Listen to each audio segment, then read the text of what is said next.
Hello and welcome to another episode from the Real Talk and Revenue podcast. We have myself, Francesca, the accountant, and we have Jordan, the therapist, and we bring real powerful conversations around building revenue, building confidence, how the mindset works, all different discussions around to help others in business and in their personal life. So listen in, tune in, let us know what you think, ask questions along the way and we'll be sure to answer them. Enjoy. Countdown to Christmas will be happening very soon. Yeah, after Halloween, I think. Well, after bonfire night, really. Yeah. That's so annoying. That's really disappointing. Oh, well. I've got a story. Oh, tell me a story. I haven't spoken to you for over a week, have I? I thought that the other day now. I thought... What's going on? We're in communication a lot before the event, weren't we? Oh, that was something else, that was. Oh, did I tell you I got a voice note from someone that came? And she said she's so glad she came. It was brilliant. Oh. She can't wait for our next one. It really gave her a sense. She's put the things in place. Oh, that's so exciting. Yeah, and it did. It gave me a massive, buzz. She sent it a week after the event. And I was like, and then someone else said, I can't wait for the next one. Oh. And then I said, we'll go bigger and this, that, the other. And I'm thinking, where are we going to do it? You know, when it's like... Yeah. But anyway, so maybe that we was start looking now. I've already started. Have you? And then I'm like, no, I can't find anything. Can't be doing with it.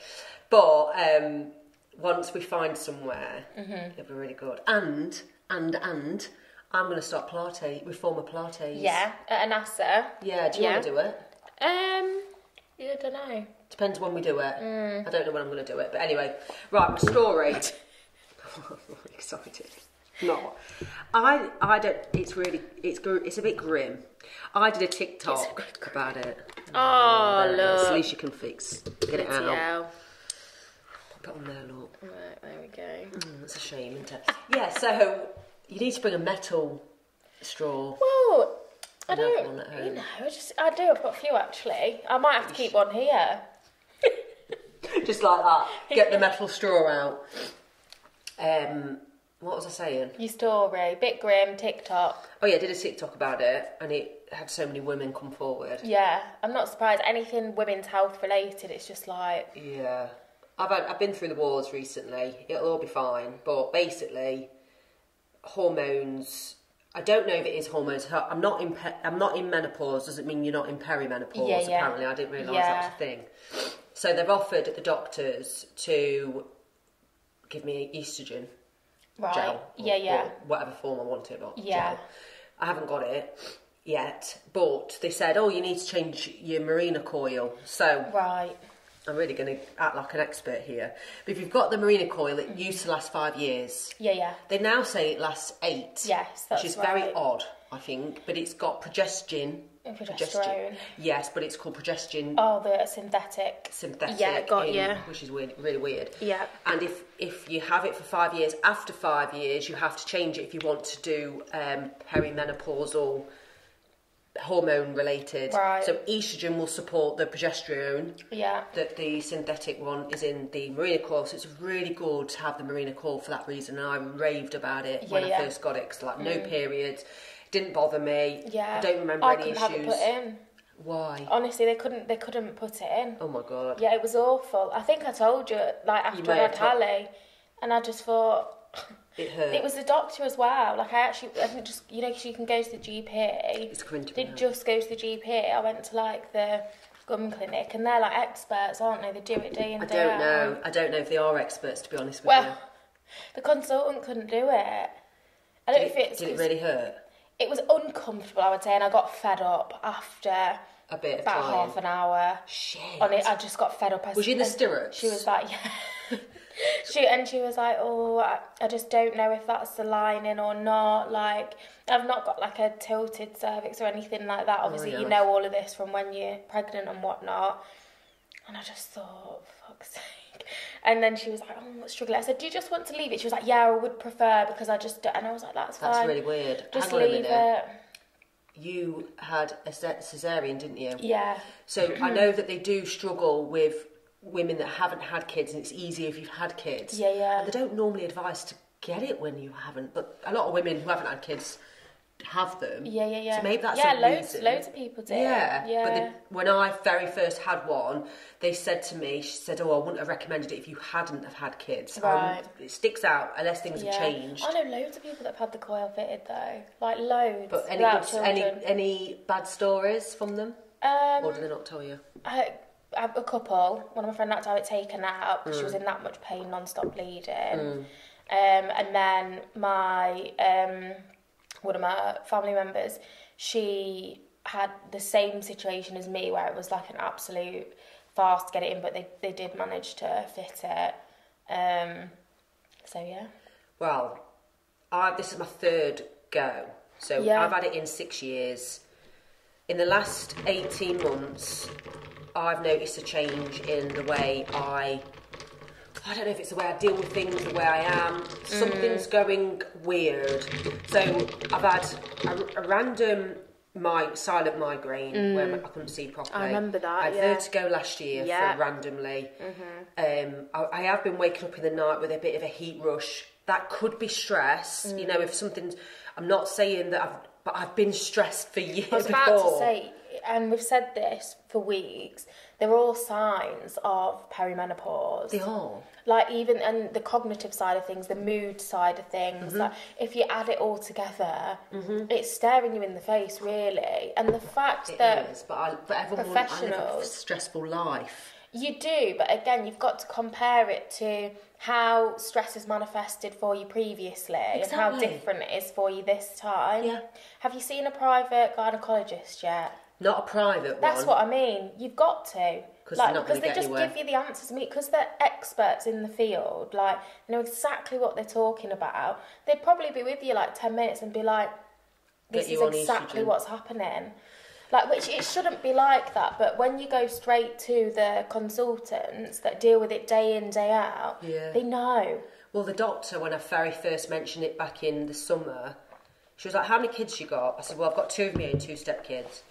You know, you've got your own business, and you got this, and you got, and you're probably training a bit too much. How many days a week do you... And I thought, well, yeah. No, exactly. This is so annoying.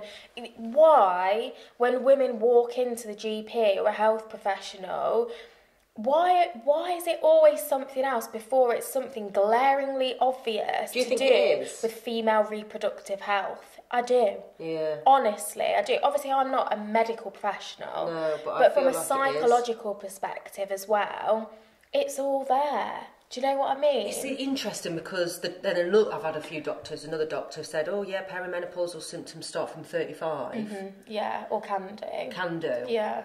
So not only have I been suffering with how I deal with things internally, low moods, feeling a bit lost, just like mood instability. Oh my God, I'm actually embarrassed to say it out loud, and I'm glad I am in a way.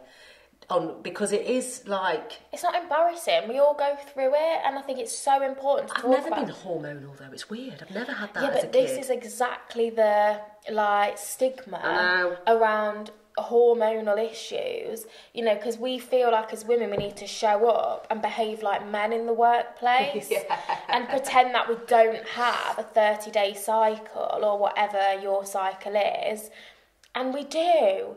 Men are on a 24-hour hormonal cycle. Like, the workplace and the 9 to 5 was set up for men's operating systems, if you like, not women. So we have food for the gym. Yep, so we have to pop in, pretend we're men, basically, hormonally, and just be okay with it. God forbid we have symptoms of, PMS, or worse if someone's got PMDD, or God forbid you end up in perimenopause and that's PMDD. Impacting your ability to focus. Right, let's dismiss. Let's flip the script then.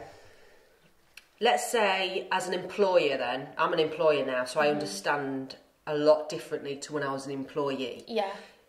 So how do you deal, I would prefer my employees to say, I don't know, can I start a bit later because of X, Y and Z? Exactly. But as long as the work gets done, I'm really not bothered. Yeah, and I think, Is that what you think an employer should offer more women? I think employers should it's flexible working, isn't it? Which you operate anyway, regardless of any kind of issue. But I think, and we've said this before, haven't we? Just being able to communicate and for someone to be able to say, I think I've hit perimenopause, or even like someone might have PMDD, or they've just hit hard at certain points of their cycle, just being like, it's that, like, I've got a client actually, and her luteal phase, like the week before her, or a couple of weeks before her period, she's really, really tired and sluggish. She gets really tearful, low in mood. Like, I'm the same now since I've had a baby, and I'm in that phase now, and I'm so irritable, really intolerant, and like often can't see the good in things, which is so negative. Oh my God, that's me. And I've never been like this. No, I hadn't till I had Hallie, or I hadn't labelled it and really noticed it was that. And I think sometimes you just blindly going through life and you think, why do I feel like shit this week? But you're not able to put two and two together. Do you know what I mean? Like, because we're not taught about things, do you know? And it's not to over-identify with your period or anything like that, but it's just to be aware and just to notice patterns so you can like plan accordingly. So if you cycle track it, and then you'd be able to say, like, that week's terrible for me, I'm best off working from home. Like, and if I don't want to get out of my pyjamas, I'll work at my laptop. You know, if it's like an accounting type job. And I'm all for that. I'm not saying, and I'd rather that if the team were more productive because of they're open and honest. And it might only be a day, do you know what I mean? It might be a day, and then it might be like, oh, okay, I'm going to like work from home, and then on my lunch break it gives me a chance to do like 30 minutes of like stretching and yoga just to get myself moving. 100%. Do you know what I mean? People don't think like that though. Some people do. Yeah, like, but not a lot of people go, oh, I'm just going to help myself here. They don't. I would. Some people you would. don't. Some people do. It depends what vibe you catch me in, whether I would or wouldn't, to be quite honest with you. Do you know what I mean? Like, catch me sleep deprived in this phase of my cycle and just not a vibe. There's not a chance I'm doing yoga. Like, not a chance. I'm stretching them legs out. Do you know what I mean? But wide. I think there are a lot of people now, and especially like younger people as well, are more aware of kind of like health and fitness than perhaps we were at like school age and stuff like that. So I think there are more people that are mindful of these things and have more knowledge. So there's probably more people than what you think looking to help themselves, or when they've got the information and realise that they can. Because I think that's a big thing as a therapist as well. Like, people think they've got no control over their own like psychological health. Well, what can I do about it? It's just the way I think about things. Well, when you start to learn, or you read, or you go to therapy, you realise that you can like do something about that. You can rewire your brain in the same way that we rewire our day-to-day habits. Some people will just suffer and never do anything about it though. 100%. That's where I'm being proactive now. Absolutely. Like, I've not left it. Yeah. You know, it's easy to go, oh, well, I'm only 39 or I'm only 40. Yeah. And push it away, and that's why I'm being proactive. Yeah, you've got to. But as an employer, and as coming from an employee, back when if I was employed, for example, you can't expect, it's really difficult because your employers just want you to get the job done. Absolutely, yeah. So when you're in an environment in the traditional accounting, for example, or a firm that's got full of men, and they are just getting on with stuff differently to us, I can imagine, I know it would feel hard to almost go, but that's ignorant, I need to be at home today because I'm not feeling it, I'm afraid. Yeah, but that attitude, is it? Do you know what I mean? Like, it's not accurate. That's like an old way. Well, that's how I would have thought. Outdated. I know, but that's what I mean. Like, we've all been like conditioned to think like, oh, work shy. And like, you know, pre-COVID, like working from home was like, well, they're not doing anything, are they? Yeah. But then post-COVID, it's like, oh, people can do their job at home. Yeah. Some people a lot more effectively. For other people, not the case. And do you know what? Like, for some people, they're feeling like shit or they're struggling to get up, get dressed and get themselves into the office. That's going to be best for them. They're going to be like, I know I've got to get out of this house. You'll feel better in half an hour. Yeah. But other people, it's like the thought of that is unbearable. Like, I don't know how I'm gonna. Do you know what I mean? It depends on what your symptoms are. It's just like individual. But if you've got a bit of flexibility, and even if you've got like your you know, culture. Company and culture, if there's already flexible working in place, no explanation needed really, is there? It's just, I don't care. I'm gonna work from home today. I feel like I'm gonna be able to get my job done better, like quicker, more efficiently. I can get that task done from at home today. But can I say, in the office, maybe not. When you say that, so any other business that are growing a team, you have to have systems to realise what the outcomes. Yeah, you can't. And this is coming from, you can't just let people, and this is my learning over 6 years, go AWOL and go, oh, right, yeah, do what you want. You've got to have boundaries within it, haven't you? So it's not like do what you want when you want, but it's a case just to reassure the people that think, well, no, I can't leave them just to rock up whenever. Not. And if somebody's like consistently not meeting their like KPIs or whatever you're using to measure stuff. Things, then it's just a conversation, isn't it? It's a curious conversation, like what's going on. Like, is it a capability issue? That's exactly what we would do. Yeah. And then if it doesn't work, you adapt. What can we do to help? And it's playing to people's strengths, isn't it? Sometimes it's not possible, like it isn't, don't get me wrong, and part of that person's role is like they need to be doing that job that they're not performing on or not delivering on. But some places, no, you've done this before, where you're like, well, you drop that, you hate doing that, you like it, you pick it up, easy peasy done. It's about communication, isn't it? Yeah. So I had the Mirena Coil changed on Friday last week, and I've had this as my third go. The same as you. It feels uncomfortable, but I raved about it. I went to Kingsmill, different... you can't do it for your GP anymore. That's changed. Right. Yeah. So off I go. Obviously, they do it day in, day out, apparently, anyway. But anyway... Depends who you get. Yeah. I'm just... Let me just say it bluntly. It was horrendous pain. Oh, no. I couldn't believe... Jordan, it was awful. Again, though... Why? Well, I had cells removed off my cervix 3 years ago. Yeah, you did. So that might be scarring. It could be, I don't know, me being older. This person that did it. It can be sensitivity as your hormones are shifting and changing. So many things. It was worse than... It's horrid. Oh, God, I'm thinking about it again. Yeah, but it's horrible, isn't it? I passed out after it about 4 times. Oh, my God. I had to lay there with my head tilted back. But this is what I mean, like, the things we have to do. It's quite barbaric. Women, it's fucking insane, everyone. But not an offer of numbing my cervix. No, of course not. And it's on... But then, would I have wanted... I wouldn't have thought I needed it numbing before, in a way. It wasn't comfortable, like, oh yeah, loving it down there. But before it was manageable. Yeah. It was all right. Yeah. It was a little bit like, ooh, hang on.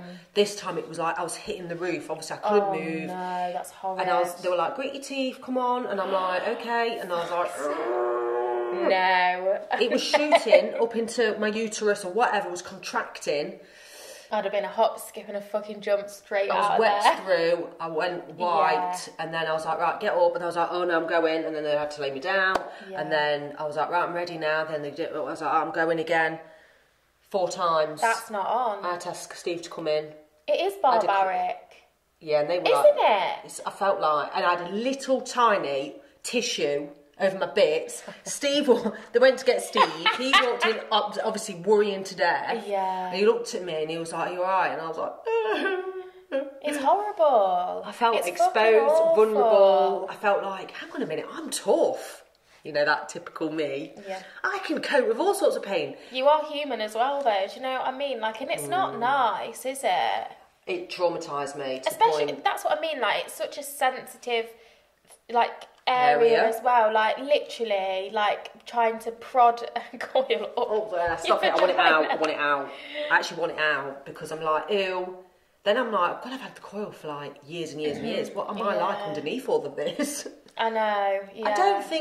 I don't remember having, you know, where you once a week, month. Yeah. I don't remember menopausal or not menopausal. What's the word? God, I can't even think. Hormonal. I never used to remember thinking, oh, I'm hormonal month or I'm tearing. Do you know what though? Like I never had that, or I didn't think I did, all throughout like my teens and 20s and whatever. But I'd always been on the pill or some form of contraception, and also like. What are you on now then? Nothing. I just cycle track. That's really good. You see, there's a gasp, isn't there? And people are like, oh, you be careful. Well, you're only fertile for an average of I think at most 6 days of the month. So cycle tracking, especially if you do your temperature as well, is pretty accurate. But obviously, we've all been like conditioned to fear, like not on contraception, you're gonna get pregnant. Well, I said to Steve, do you know what I mean? But I literally, like, I went in to get the coil put in because obviously you're more fertile when you've just had a baby. Yeah. That happened, and I thought, right.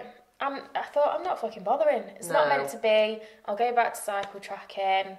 and there we go, hop, skip and a jump, and I'll just see where my hormones are at naturally. Do you know what I mean? And it's not for everyone, not preaching everybody should do that. It works for me. I'm happy with that. So do you think I should... So the doctor's ringing me to discuss the fact that I've changed my Mirena Coil now, so we can have a conversation on replacement therapy. Mm-hmm. So do you think if they offer a oestrogen gel, just do it? Yeah, why not? What harm's it going to do? I don't know, I'm like... I know, because you've got these like preconceived ideas of like the people that are on that. Old women, probably. Do you know what I mean? Old women. Well, on yeah. HRT. No, absolutely not. Well, Steve said, well, look, hang on a minute. If my testosterone dropped, I'd straight be on something. That's what I mean. So stop that. Then I said, well, why don't you have the snip? And he went, no. It's like, why not? So I said, it hurts, doesn't it? But it's up to us to do it. And then I just think, the patriarchy. Yeah. Yeah, it's interesting. I think if I sat with him and gone, please, please, please. I can't, I'm not doing this again. Yeah. Like, you know, if you were to have a conversation, say like, right, I've got this for 6 to 8 years. After that, not having another one fitted, so buckle up, prepare. So. Yeah, no. He's probably thinking, well, you're nearly 50, we'll probably all stop soon. Do you know what I mean? Like, it'll all change again. So I wouldn't want, but then why wouldn't more men put themselves through the snip then, actually? Hang on a minute. Because again, like, traditionally, the responsibility has not fallen on men. Like, it never has done. It's so bad. Do you know what I mean? So there's contraceptives in development, aren't there, for men? There might even be some available now. It feels it because we're not used to it. Could you imagine though, when you're younger, meeting a guy and relying on them to be fully protected on their own? I know. The control thing for us women. I think, and again, like, sometimes we feel like you can't trust people enough to, because we're the ones that can get pregnant, sort of thing. But again, it's just an absolute minefield of like, traditional patriarchal rules and processes, the way things have been done. But I love the idea though of supporting the team with that, because absolutely. I understand it's some people have policies in place, don't they? So it's just like to put like I think that's like some companies have policies in around like miscarriage. There's legislation, isn't there now, I think? Yeah, probably. I don't know on that but one. you can just add them in, I think, into your like company's policies and procedures, or it's so hard to get, and you're not going to get it right. Everything's lessons. Yeah. And it's like, okay, so sometimes I do think to myself, and I bet if June does listen to this, she'll think the same, or Dan potentially. You know, when you've done it from years ago, accounting, the old traditional style, head down, you show up 8:30 till 5, crack on. Yeah, well, I thought it was great. I was learning, asking all the questions, get your head down, ticking a bank, getting to the penny. And now it's like you can work. I'm running a business. It's like the opposite, where people can work from home in their dressing gowns and whatnot. And I'm like, sometimes. But not everyone's doing that. No, not everyone is doing that. And I think. Do you know what I mean? Like, I work from home full time. I mean, I can't really show up to a session in my dressing gown, but like it works for me. Jogging bottoms on the bottom. Yeah, sometimes. Like I often wear this, but this is what I wear day in day out. I just it's, and I could have built the business that's that sort of model, but I know the future isn't that. And also, like, I think if it don't feel, again, authentic for you, doesn't resonate, you've got to build something that resonates and, like, hits your values, haven't you? Yeah. And again, like, you turn up in a suit, that doesn't mean that you're good at your job. It so doesn't. Do you know what I mean? Like, you can champion hoodies to start, and I think it's such a good idea, because it's saying, isn't it, like, obviously you want people to show up like semi-presentable, not like having not washed and whatnot, but exactly. But if you show up in a hoodie and like jeans, that doesn't mean the person stood next to you in a suit is like any better at their job than you. But we have these, again, conditioned kind of ideas around, like, oh, that person's in a suit, they must earn loads of money, I wonder what job they do. They're in a hoodie, like, oh, like, cheap, maybe they don't work. Yeah, like, oh, she's scruffy. So it's breaking that narrative. And again, like, post-COVID, well, you were pre-COVID. Yeah. So it's interesting. I loved building the informal accountants. Absolutely. And what I've learned is, it doesn't matter if you're chartered, certified, whatever. I don't have a clue about any of that. I picked you because of your Obviously presence. we are, not just saying... No. But do you know what I mean? I didn't have a clue, did I? Was like, yeah, sign me up, because it's know, like, and trust. And I think... You'll soon figure out, though, if we were good or not. 100%. Within 3 months. Yeah. You'll be like, oh my God, but also, I think that's another thing about, like, whether you're in a suit or not. Sometimes for certain people that's intimidating, so they're more likely to approach and ask questions, like, you know, to someone in a hoodie that's showing up on social media. It's an approachable person, isn't it, rather than someone that, you know, you're waiting for a call and you think, oh my God, I'd like shitting yourself because you're going to get told off by your accountant. Yeah, we never do. Do you know what I mean? No. So there's that element to it as well. People just want somebody, and it's exactly the same in the therapy world. Like, I've had clients before, and again, it's nothing against anybody, it's personal preference. So there are therapists out there that dress, you know, for like the corporate sort of world in the same way, and I've had clients that then have come to me and they're like, just found it threatening, like I just didn't feel comfortable in the room, or it's interesting, isn't it? People just want somebody that they can feel comfortable with, especially in therapy, but I would say in like most professions, you just want someone you can have a chat with and vibe. And don't get me wrong, if you're in a suit, it doesn't mean you're unapproachable. Like, exactly. I've spoken to solicitors and lots of people and financial advisors and stuff turn up in suits, lovely, really approachable, like really nice. I remember, so on the Coil story, she said, oh, it's a male nurse. And I was like, my initial was... oh, God. Yeah, then I went, oh, as long as he's chatty, oh, she says, yeah, he is. And actually, as soon as I met him, his energy was really good. Yeah, put me at ease.